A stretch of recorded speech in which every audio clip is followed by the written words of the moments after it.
कोकणातील राणेंची ताकद संपणार नाही. वाईट काळातही राणे संपले नाहीत. राणेंना संपवण्याचं स्वप्नही बघू नये. निलेश राणेंचा विरोधकांना टू द पॉइंट इशारा. झिरो समजणाऱ्या भाजपला ताकद दाखवली. 2 आमदार असतानाही 1-2 जागांची ऑफर. सेना भाजप संघर्षावर निलेश राणेंचं टू द पॉइंट मत.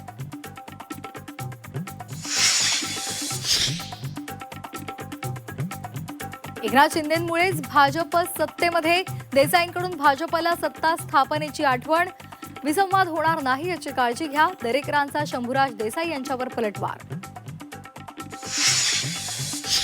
निवडणूक प्रचारामधील कटुतेनंतर डोंबिवलीमधील कार्यक्रमात भाजपचे प्रदेशाध्यक्ष रवींद्र चव्हाण आणि एकनाथ शिंदे एकाच मंचावर.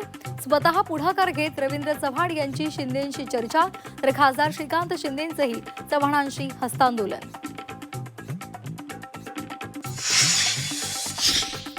कांदा उत्पादक शेतकऱ्यांसाठी दिलासादायक बातमी. भारतीय कांदा आयातीला बांगलादेशकडून परवानगी. कांदा दरात वाढ होण्याची शक्यता. विमान तिकीट दरवाढीला केंद्र सरकारचा चाप. डीजीसीए कडून तिकीट दर मर्यादा निश्चित. इंडिगोच्या गोंधळानंतर विमान कंपन्यांकडून प्रवाशांची लूट. गोव्यातील अरपोरवा या गावामध्ये नाईट क्लबमध्ये अग्नितांडव. 23 जणांचा मृत्यू तर अनेक जण जखमी. सिलेंडर स्फोटामुळे आग लागल्याची प्राथमिक माहिती.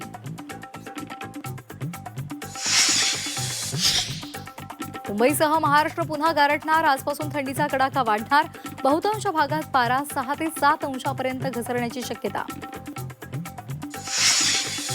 उत्तर भारतामध्ये थंडीची तीव्र लाट. जम्मू काश्मीरमध्ये पारा गोठणबिंदूच्या खाली. उत्तराखंड हिमाचलमध्ये बर्फवृष्टीचा इशारा.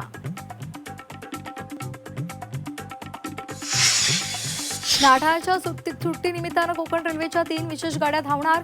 मुंबई, गोवा, कर्नाटकच्या प्रवाशांना दिलासा.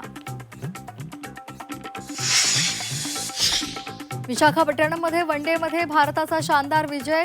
दक्षिण आफ्रिकेवर 9 गडी आणि 61 चेंडू राखून मात. रोहित आणि विराटचं अर्धशतक तर यशस्वी जयस्वालची शतकी खेळी. विजयासह मालिकाही 2-1 न जिंकली.